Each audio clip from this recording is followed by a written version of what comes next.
Greetings and salutations, friends. I'm Evelyn Levette, here again with No Cynicism, Just Criticism. Today I'll be doing something a little different. Instead of reviewing entire accounts, I'll be focusing on just one artist and just his comic. Originally, I was going to have 2 comics included, but I ended up having a lot to say. And since this is my first time making a comic review, I'm sure you'll all have lots to say about how I did. So if you have any thoughts or criticisms about this video, please let me know in the comments. And with no further ado, let's go to the big reveal. Our featured artist today will be Kai Tuck, also known as Kyle, and his comic All Dark University. He's currently publishing pages for the 7th chapter, so a lot of what I'll be discussing will contain spoilers for a sizable chunk of story. If you'd like, I've linked Kai Tuck down below so you could check him out for yourself first, then come back to this video to see what I thought about it. Now if we're ready, I'll begin with a quick overview. All Dark University is the title, but also the name of the university our main character Wesley attends.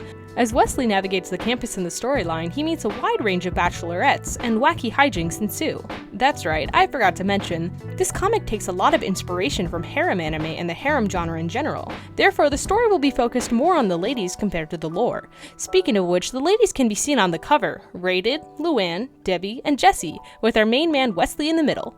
I'll get more into their designs later, but as we move through the story, I'll be highlighting the details of each character, including motivation, personality, relationships, and any progression. So with all that explanation out of the way, let's begin the comic. The Chapter 1 cover and first page show Wesley in an establishing shot, setting up the focus and setting. Page 2 builds on the introduction shown before, establishing that Wesley and Debbie are in a romantic relationship. The dialogue also implies that Debbie is a dancer. We're also introduced to Luann and her tense relationship with Debbie. Wesley is unaware of this, however, so it can be applied that he genuinely wanted to be nice and productive with studying, and apparently isn't close enough to either of the girls to know about their antagonistic relationship. This confuses the relationships, as it makes me wonder if Wesley and Luann are friends, or he just met her after hearing she went to school with Debbie. And Debbie being passive-aggressive adds to her personality, as well as Luann being shown as meek. Wesley remains comically oblivious in the 3rd page, to the point where it's implied he's not the most aware when it comes to his surroundings and/or social cues. Page 4 shows Wesley justifiably terrified of a hulking beast that has appeared, and page 5 reveals that beast is Luann, a werewolf. This is our first element of world building. The foundation is this university, and it is now confirmed that werewolves exist in this universe. Page 6 adds that they function like the Hulk, transforming when they get angry. Luann now has a new personality trait, heightened aggression when provoked. Her reaction in page 6 and 7 is distressed and then pleading, reinforcing the idea that she is a meek character. Wesley reacts with denial about the situation, quite literally noping out in pages 7 and 8. But on page 7 he mentions wanting to study, so I'll say his motivation is loosely just focused on school and studying in general. Page 8 also has Luann saying, "This must be traumatic for you," which I want you to remember for later. Her other ramblings include, "Please let me help somehow. I could cook, clean, be totally obedient to your every whim." This establishes her motives as wanting to make up for killing his girlfriend in any possible way. Unfortunately, there was never a motive established before, so her character is already weakened by having a new motivation put in place without any proper development from an old motive. Page 9 has Wesley lock her out of his room, with Luann staying by the door. Page 10 has Luann continuing to plead, with Wesley ignoring her and reinforcing the idea that he really wants to study, and also stay away from Luann. His emotions stay moderate here and on page 11, however, with him deciding he just needs to escape into a game. But there aren't any signs of distress or grief, just a tinge of annoyance that Luann won't leave him alone. This calls into question how much he even cared about Debbie, if at all. And looking back after reading through the entire comic, it also marks the beginning of a shift from Luann being bad because she killed his girlfriend to solely being bad because she lied to him about being a werewolf. Page 12 establishes the game, with 13 establishing it as a very addictive game. Addictive enough to make him completely forget about Debbie at all. Page 14 introduces the character Rated, and transitioning into page 15, it's been established that Wesley is now actually inside the game. Page 16 establishes that he's guildmates with Raiden, then we move to chapter 2. The first page shows that Wesley is quite good at the game, and page 2 and 3 have Rated revealing a new game mechanic. This establishes Rated as a very choicely worded character with lots of confidence. But I must remind you that this is happening only hours after Wesley's girlfriend was violently murdered and her corpse is laying around while these two get down. Page 4 and 5 had Luann pull Wesley out of the game and back into reality. I'd like to point out that Luann says, "I thought you'd be too smart for the idiot box." Just file that away for later. It'll come in handy. Rated joins the real world as well, immediately reinforcing her confidence. Wesley also agrees that he was motivated by trying to escape Luann, clearly not wanting to be around her. Page 8 has Rated explain her motivations for pursuing Wesley, being that he is much more cute and nice. Page 9 adds to the world building, showing that while Rated lived in a specific game, she isn't confined to it. Page 10 has the girls argue about CalArts and anime out of nowhere, with Wesley reacting with anger, and the next few pages show him once again resorting to denial. But I'd like to highlight the fact that Wesley calls Luann a killer werewolf, confirming that he does in fact remember that Luann is dead, but once again doesn't care enough to tell anyone or properly acknowledge it. Luann also says, "Sorry I didn't tell you sooner," again reinforcing the idea that she is at fault for lying, not murder. Wesley jumps out a window, and the next few pages give the exposition dump that there is a psycho killer in the woods who kills exclusively white guys. Chapter 15 has Wesley trip and fall unconscious, with the killer revealed to be Jesse. He wakes up and runs away, only to knock himself out again, reinforcing the idea that he's not very spatially aware. He then wakes up and we discover that Jesse is taking care of him. Her motivation for doing so and liking Wesley is that he's black, because she thinks he's chocolate. The next few pages reveal to us the reason why Luann is a werewolf. She was born without a sense of smell, and her parents thought turning her would cure her.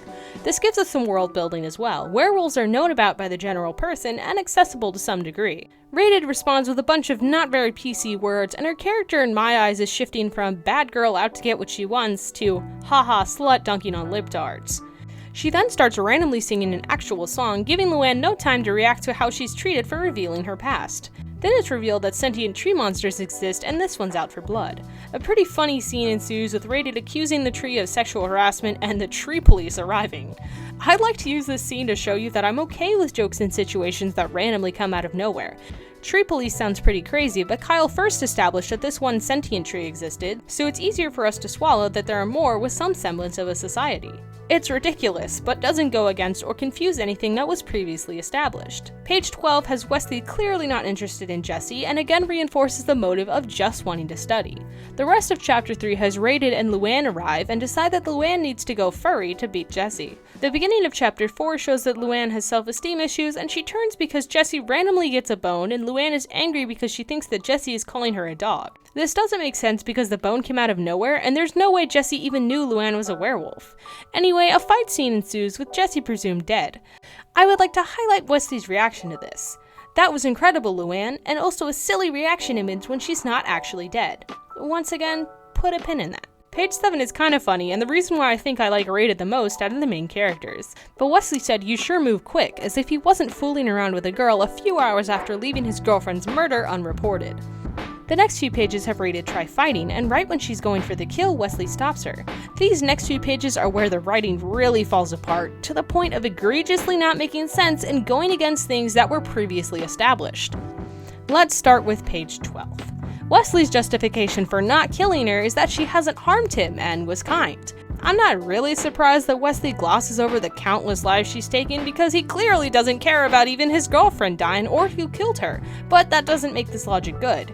Besides, as we saw a few pages ago, he showed absolutely no concern for Jesse when he thought Luann killed her.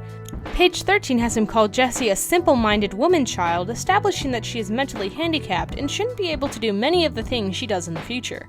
He also calls the other two liars, even though his original reaction to Rated wasn't anger that she lied. When he found out the video game was real and he was in it, he was all for it. And he calls Luann a savage wolf, moving even further away from saying she killed his girlfriend. And then Wesley, whose only established motive has been studying, decides to say, "We live in a society," and go hook up with another girl several hours after his girlfriend is murdered. You could argue that his other motives of getting away from Luann and to some degree Rated led him to do this, but I think he should have just avoided the situation altogether like he did multiple times before. In response to that, Rated decides to leave, which is valid and makes sense for her character. And Luann runs away crying, which makes sense when you consider that she has been shown to cry before, but the actual reason for this shown later does not make sense. Then we see Wesley wake up cuddling Jesse, and an overly dramatic inner dialogue appears. Apparently it's from a different comic, My Boyfriend is a Bear, which I think crosses the line between referencing and plagiarism. Either way, it makes no sense in context. Wesley is saying he has a choice between pushing Jesse away or opening himself up to the unpredictable. I really don't understand why Wesley is doing any of this. It really does not make any sense. All he's been established to care about is studying, and he was shown to be in a happy relationship with a girlfriend, so it's not like he's never opened himself up in a relationship. But once again, with this happening a day after his girlfriend dies, but him apparently not remembering she died, it makes me wonder why Wesley cares about being in a relationship at all.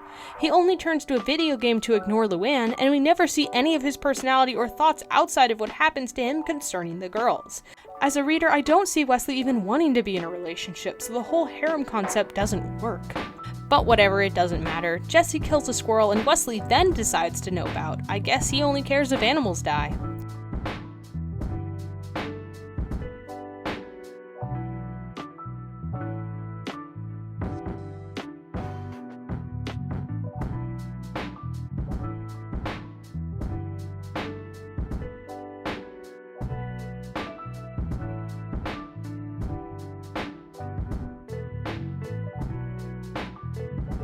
Chapter 5 shows Luann in a bar being bought a drink, then it's revealed that some random undead man bought it for her and begins to talk about his life story. A little weird he didn't begin with hi, but Luann's reaction to murder him and then walk off with the drink he bought her is very jarring and piles onto my dread of how little sense this comic makes. She then says there's so few men these days as kind and caring and smart and rational as Wesley, which goes against everything this comic has established. He jumped out of a window and ran into a forest with a well-known serial killer just to get away from you. Is that kind or rational? He has completely forgotten you killed his girlfriend. Is that caring? And you were even disappointed in his lack of common sense back with the video game, and he's never been shown to be smart.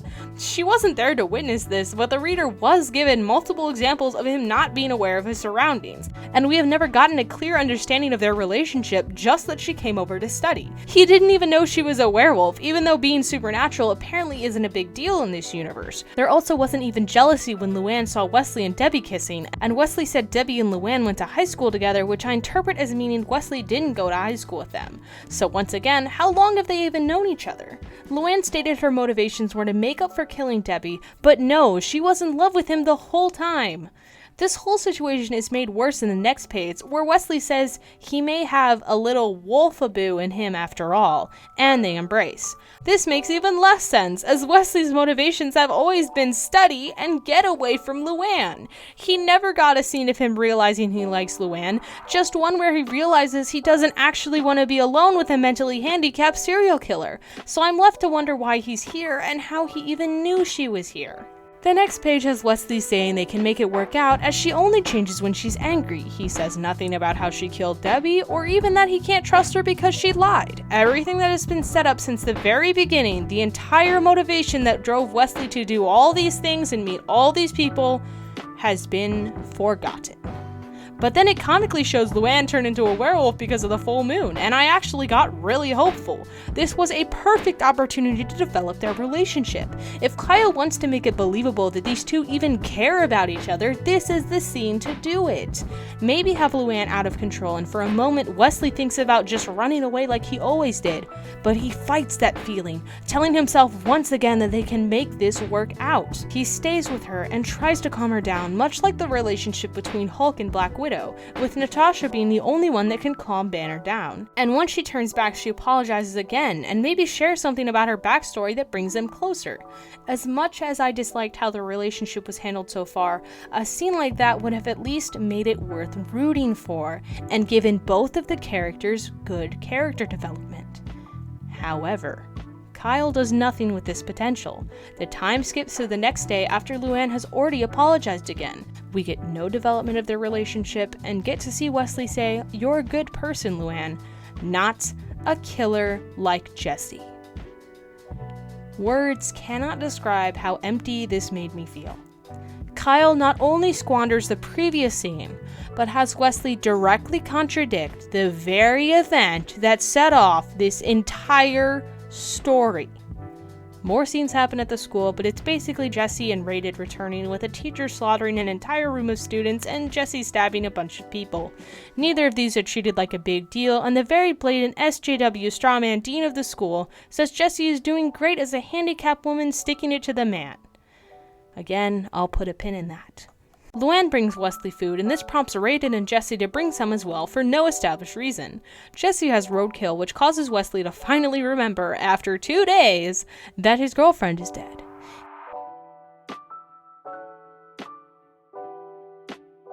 He says, "I'm the real monster for forgetting you existed!" And yes, Wesley, you are.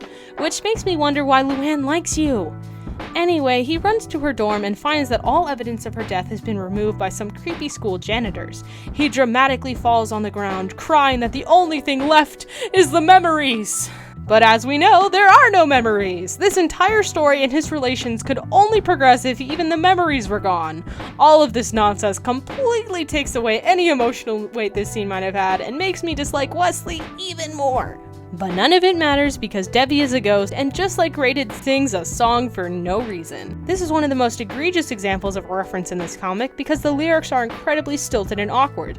Just like the lines lifted from My Boyfriend is a Bear, the lyrics used don't even fit the context. Debbie says, "Your angel who is a centerfold," which is really awkward. The context of the song is that a guy idealizes a girl to be the perfect pure woman, only to find her in a naughty book. Here I have no idea how Wesley feels about Debbie because he goes from making out with her to forgetting her very quickly. And she isn't literally an angel, she's a ghost. This reference isn't a joke or a good comparison, so it doesn't work. Then the girls run in and Luann asks what temperature his blood is. I genuinely don't know what this means, so if anyone else does, I'd appreciate you telling me. Insert random jab at Rey from Star Wars, and a fight ensues with some random references. Whoa, Rated? More like, what didn't Rey do? It's also established that since Debbie is a ghost, she can't be touched. There's a random lesbian tease scene, and then Debbie gets stabbed, almost immediately breaking one of the few rules that was actually established. Wesley points that out, and the bleeding, and we get the explanation that someone has to be physical to touch others, and that will allow them to be touched. Pretty fair explanation, but as Wesley points out, it doesn't really explain the bleeding. Debbie says, "Aw, good old Wesley, always bitching about things not making sense." And even though the page has been published before my review, it feels like this is somehow still directed towards me. But someone commented that it really doesn't make sense, and Kyle said it's probably ectoplasm she secretes out of habit. Which I would buy, it's better than nothing, but instead we get a dumb scene of the girls talking about how they don't really care what Wesley says anyway, but his voice is cute. Then suddenly everyone is chill and Debbie says the cleaner bots are owned by her parents. This is treated like a big reveal, and even though Kyle says the robots are suspicious, I don't believe him. He's already shown that no one cares if Jesse or this teacher kills people, so what could these robot janitors do that's so bad? And because the world building is so underdeveloped and we've never actually seen anything suspicious from these robots, I can't bring myself to be interested for their involvement in the future. That brings us to the end of the uploaded pages, and therefore we now all have a good understanding of the characters in the story, as well as Kyle's writing. So before I give my conclusion for that, I want to go back and talk about the character designs and the art. Comics are a form of visual storytelling, much like movies or TVs, but they are static images, so it's a good idea to incorporate a lot of visual storytelling that doesn't rely on words. This could be props, backgrounds, even the poses and expressions of the characters. Using all of these to their fullest potential will make the story more immersive and can add gags or references in places that make them less distracting to the reader. In addition to that, character design is incredibly important as it can better communicate the personality of the characters, and if their designs change, this works as a great visual cue to show changes in their personality. With that little prologue out of the way, I'd like to explain how Kyle succeeds and fails in those aspects. The Chapter 1 cover is Wesley walking away from the viewer towards a couple lines on an otherwise blank canvas. This is a waste of space. They could contain references or jokes, or a little foreshadowing. Perhaps have All Dark University on the board as well as a slogan. And in this empty hallway, hang some portraits and put in some other students. This world appears to be pretty chill with the idea of the supernatural, and Luann did say All Dark University preaches tolerance, so I think this cover would be a good place to establish that there are in fact more than just humans in this comics world. The pages on the bulletin board are also really messy, which is a common problem in Kyle's art, especially in the rare backgrounds he does include. The hands are very inconsistent and unappealing as well, so I think Kyle should create a strict style for them, and then have a reference sheet for how to draw his style of hands in various positions, sort of like an animation model sheet. Also, the way he's holding this bowl is a good reason why none of the girls should like him. Back to the scene here, remember how I said Luann was never shown to be jealous of Debbie? There could have been some dialogue here showing the audience why the two hated each other and why Luann got so mad at what she said. We don't find out after 7 chapters, so I don't think we ever will. But including dialogue that Wesley doesn't hear wouldn't change the scene or the werewolf reveal, but it would be an opportunity to give these two a little backstory and personality. The same could be done subtly when Luann shifts back. If the faces between wolf and girl were drawn with more detail, she could look less angry and more ashamed as she shifts back. And this next page, I'm not sure what those hammer-looking things are supposed to be. Moving on, Luann's eyes look creepy and alien due to the whites not being present, and this frame might have a slight hint of color to show the effect better and make it more comical. Also, when speech bubbles are split like this, it usually means a pause or another character is speaking, so it subconsciously makes me want to read the dialogue out of order. The dialogue is confusing in page 8 as well, when the nope should be placed between Wesley and Luann instead of above each other character he's talking to. The backgrounds are also another missed opportunity for world building, being mainly blank yet again. I do like the gloom effect Kyle adds occasionally, but it is used other times just so he doesn't have to draw a background. The door here is also weirdly larger than the frame. I understand the cartoony effect he's going for, but it could be done better. The next wasted opportunity is here where he says the game is started up by chanting. Kyle could have added an actual chant that foreshadowed him going into the game, or some kind of Joker reference.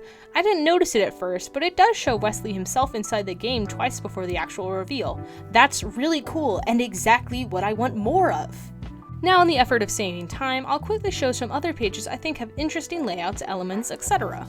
Good way to apply a transition. Something like this could have been used for Luann as well. I like the, well, panel a lot, but I think it would have been more dramatic if Rated and Luann were popping out of their respective panels to yell at each other. Interesting framing. Cool layout. I like the text in the middle. Interesting panel layout and use of perspective. Also, I really just love the tree police a lot. I just love the tree police, okay? I absolutely adore this panel layout, and this would be a good place to experiment with Luann shifting visually. I just like the moon's design and purpose. Bottom half is a little dull. The progression of the top 3 panels is cool, but the third frame would look better with the scratchy backgrounds covering the entire background. As much as I hate what's going on, it's delivered well visually. Now that I have those established, I'd like to critique a few pages I like a lot less. It's a little cluttered and takes away from Rated. This panel could be removed and have just the speech bubble. This would let Kyle center Rated better. Unnecessary panel splits. These characters overlapping the panels don't work here. Luann is so much of a doormat, she's walking over herself. It would be interesting and more logical visually to have lots of speech bubbles crowding around Wesley, showing the pressure build before he explodes under it. The excessive space around the panels doesn't fit with most of the comic. The flow is pretty poor, as I want to read this panel as it's placed higher, perhaps having Rated dramatically sitting atop these panels, as she's breaking panels a lot anyway. An example of the gloom effect used lazily. Perhaps have the bubbles instead? The top backgrounds are also really bland, and the perspectives are pretty poor. The hug is also incredibly awkward, considering Wesley is supposed to be 7 inches taller than Luann. The overlaid panels are really jarring and could at least be moved to have these main characters completely uncovered. Also, I neglected mentioning Elliot before because he was shown about 3 times, all to no plot consequence. Another pretty wasted opportunity because he could have served as a way to establish Wesley outside of just his relationships. In just this one page, we learn Wesley's major, which is a joke that ruins any chance of me understanding his character based off of what he's studying. But looking more at Elliot's character, he kinda reminds me of someone else named Elliot. But it looks like mass shootings have been covered by a different character, so I'm sure we've got nothing to worry about. I would also like to address a major problem I have with the chapter covers, because even though I spent a good chunk of time suggesting improvements for the cover of the first chapter, it's actually one of the better utilized ones. Chapter 2, 5, and 6 feature some of the worst artwork for this series, and show things that don't actually happen in the chapter, and none of the characters are even wearing the correct clothing. Stuff like this would work great as side illustrations, but a cover should be a sneak peek into what's to come. Chapter 3 and 4 have much more honest covers, but they feel as empty as the Chapter 1 cover when there are a lot of different things that could have been done with the environment and other elements. And Chapter 7 is just another pointless reference that doesn't make sense or add to the story. Alright, now that we've talked about the layouts and covers, I'd like to talk about something very underutilized in the comics: expressions. We'll start out with our main man, Wesley. At first glance, his design is very specifically problematic, as it features a black character with large, bright red lips that go around the entire character's mouth. I'm not going to say this design makes Kyle racist or bigoted, but there is a comment thread that shows he knows exactly what he's doing. But even if we were to ignore the implications, on a purely aesthetic level, the lips are ugly. They break the realism of his otherwise normal character design and oftentimes connect to his nose or chin. They cause him to resemble a fish when his mouth is closed and looking to the side, and they limit his expressive potential. There's one instance where his mouth is wiggly, and Kyle had to not draw his lips in order to draw it. Therefore, Wes's expressions are usually determined by how open his mouth is. And this is why we have this face. The shocked, wide-eyed, and largely open mouth. Whenever I see it, I think of the Shoop de Whoop face, which is really distracting. I'm a fire in my leg. And it simply does not fit with the art style, as nothing else is exaggerated to the same degree. It's also something I would assume should be used for emphasis, but I calculated the percentage of time the face is used to prove that it's overused, and because I like percentages. Out of the 106 pages and covers posted as I write this, Wesley appears to some extent in 75 of them. And out of all 75 pages he appears in, he makes the exact face in 15. That is 1/5 of all his appearances. It's even used twice in one page. It's unfortunate that Kyle chose this design for Wesley for many reasons, but I propose a different design so that the main character can better express himself and therefore be relatable to the audience. If you want him to have large lips, cool. Steven Universe and the quote-unquote Cal art style you mentioned have some instances of characters who clearly have large lips. The bottoms and tops are both given a line, but they aren't connected, giving the mouth greater mobility. You can even have them a different color from the surrounding skin. I usually draw the bottom line on all my characters as a stylistic choice, and since my animations aren't fully shaded, I decided to give some extra detail to the lips and eyes of my characters. Kyle could try giving more of his character's lips, considering only his black character and the previously mentioned SJW Strawman have them. Rated has lips some of the time, but they disappear for the sake of an expression a lot more often, so maybe Kyle shouldn't include lips in his style at all. I would also recommend not inserting the anime type expressions because they don't fit either. Just like the ever-present shoop de whoop face, they add too much exaggeration when the overall style is much more natural and realistic. I'm going to suggest the same exercise that I described when talking about the hands. Develop a very clear idea of how you would change the facial features to show expressions. I would suggest looking at real-life people and how they emote, as well as how that's different in comics and cartoons based on the style of the art and character designs. Try mixing the more anime-inspired expressions with real ones, giving a kind of middle ground to work from. If you like the sillier expressions, look at ways cartoons and comics exaggerate body language and poses to balance them out. When you have a sheet to reference, consider how you can exaggerate each one depending on how strongly the character is feeling each emotion. Due to how moderate the overall art style is, I'd suggest using moderate expressions unless it's a very climactic situation or used for humor. But not 1/5 of the time. Now that I've talked about the expressions for a significant amount of time, I'd like to discuss the character designs as a whole. As I said before, comics are a visual medium, and character designs can better inform the reader what each character is like. Therefore, I'm going to bring back my character observations while looking further into the designs. Once again, we'll start with Wesley, and besides his lips, I really like his design. Kyle has described Wesley as the straight man of the story, and I would agree. He's straight to the point of rigid, cracking into pieces as his motivation and traumatic incident are forgotten. But poor writing aside, Wesley's design does make me think of a pretty level-headed average guy. The base design of a t-shirt and jeans is given subtle personality with the trim lines, long sleeves, and the addition of him wearing glasses. The details are just enough to make him visually interesting and very clearly the main character, but not so overpowering that the design becomes cluttered. Rated has a very good design as well. She is a confident, powerful seductress, and her design makes that very apparent. She is very clearly a witch with the iconic hat, and pentagram gloves are an addition I really appreciate. Her clothing also looks very reminiscent of actual RPGs, and she originated from such a game. Her design is very dramatic and eye-catching, but it is distracting because that's her character. That's Rated. Unfortunately, when the outfits change, that's taken away, and her design feels much more generic and empty. So, not Rated. Now for Luann. Her design is similar to Wesley's with a turtleneck pants and a cross necklace, but because she only has the necklace as an extra defining feature, it doesn't stand out in the same way Wesley's does. She also ditches it in the clothing changes, so I'm not sure if it even means anything to her character. She mentions praying once during the Dean scene, but nowhere else. It's oddly fitting that Luann's design looks unremarkable and forgettable because that's how her character is written as well. The only things we know about Luann is that she's a werewolf, became one to try and fix her not having a sense of smell, and she knew Debbie in high school. We don't know how she knows Wesley, why Debbie and her don't get along, what her interests even are, or anything else about her motives. If this wasn't blatantly stated to be a harem comic, I'd think that her sole motivation for following Wesley around was she felt guilty for killing his girlfriend. But that is slowly forgotten, leaving her with nothing. Then she's randomly in love with Wesley, and he's randomly in love with her. So while I guess that technically means her design fits her character, she doesn't really have a character. So I'd recommend adding some details to both.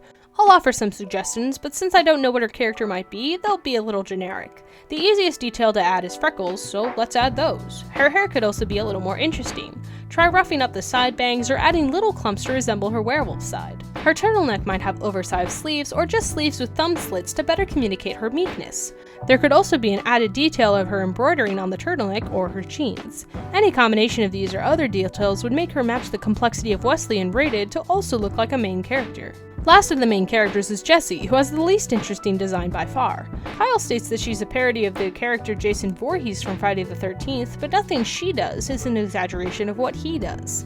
Sure, she's mentally handicapped, ugly, and a serial killer, but there isn't really a good spin to say something about Jason's character. She's the character we know the least about, to the point that her backstory and to some extent her motives are completely unknown. Luann's exposition says she kills white guys that go into her forest. Wesley theorizes it's trespassers, but then she shows up at the university and is killing only white guys. Why might she be doing that? Who knows? There's also no backstory, so we only know she lived in a cabin, not why or how. And she is purely motivated by liking Wesley because she thinks he's chocolate. Having this be her main difference from Jason just makes me think of the area of DeviantArt that's devoted to shipping creepypasta characters. But her design is bland, so there's not even anything interesting to interpret from her. So I have the same advice I had for Luann, but here the situation will take a lot more to fix.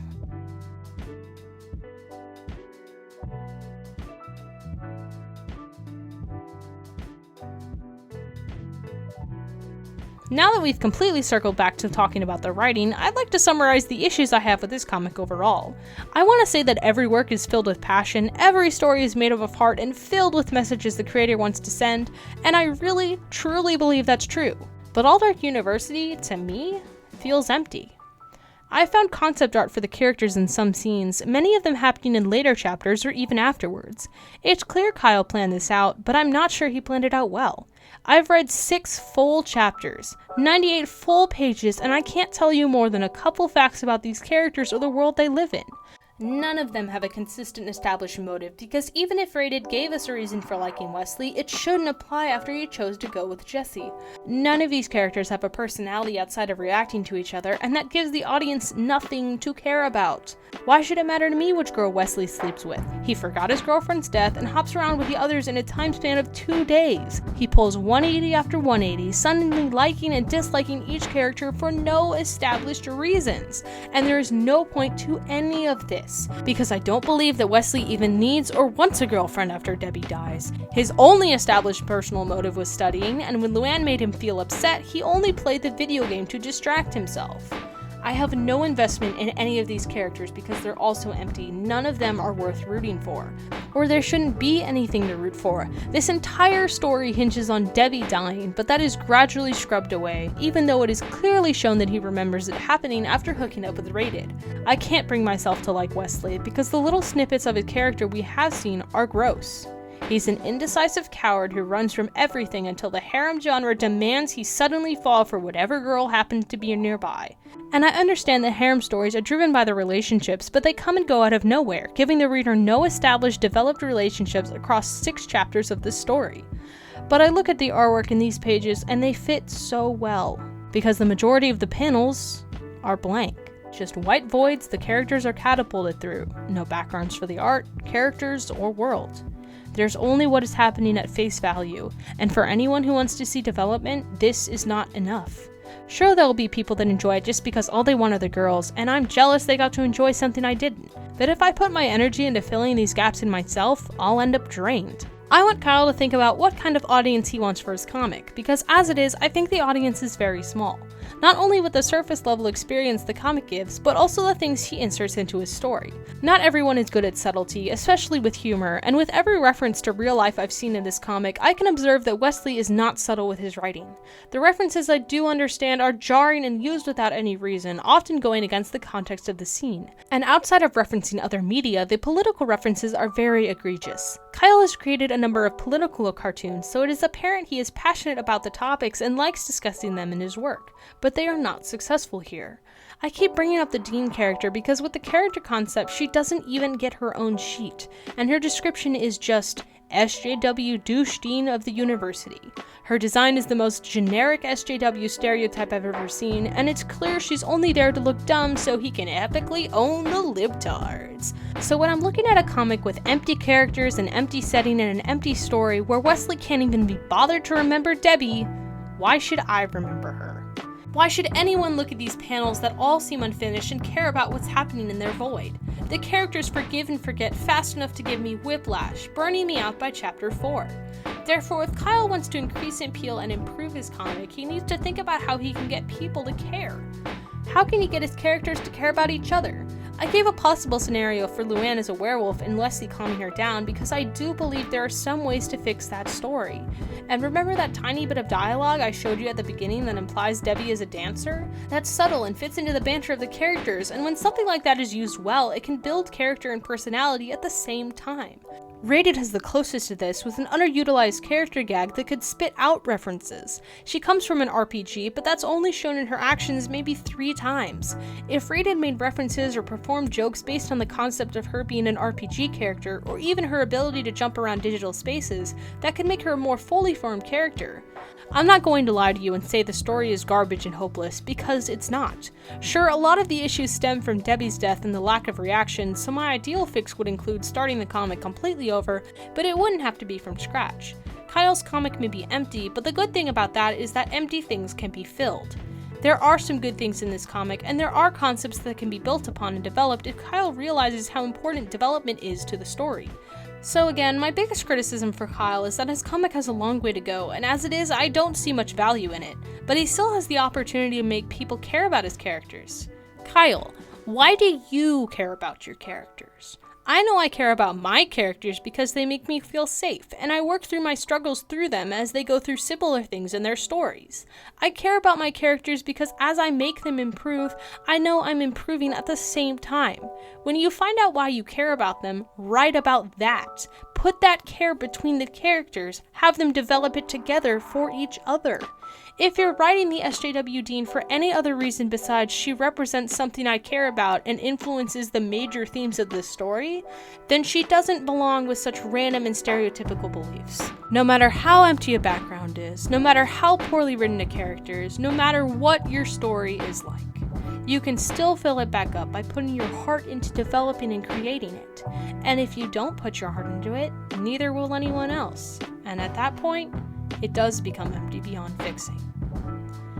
Thank you all for listening. That got pretty dramatic at the end. I hope you enjoyed hearing what I had to say, and if you'd like to add or dispute anything, please do so in the comments below. I also hope you go check out Kai Truck. Even if I didn't really enjoy his comic, you might, or you might like some of his other artwork. Just please remember not to post any hate towards him, it won't help his comic improve.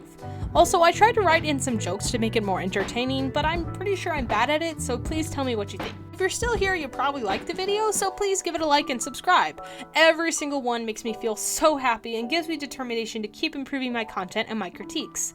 So thank you all for your support, I really appreciate it.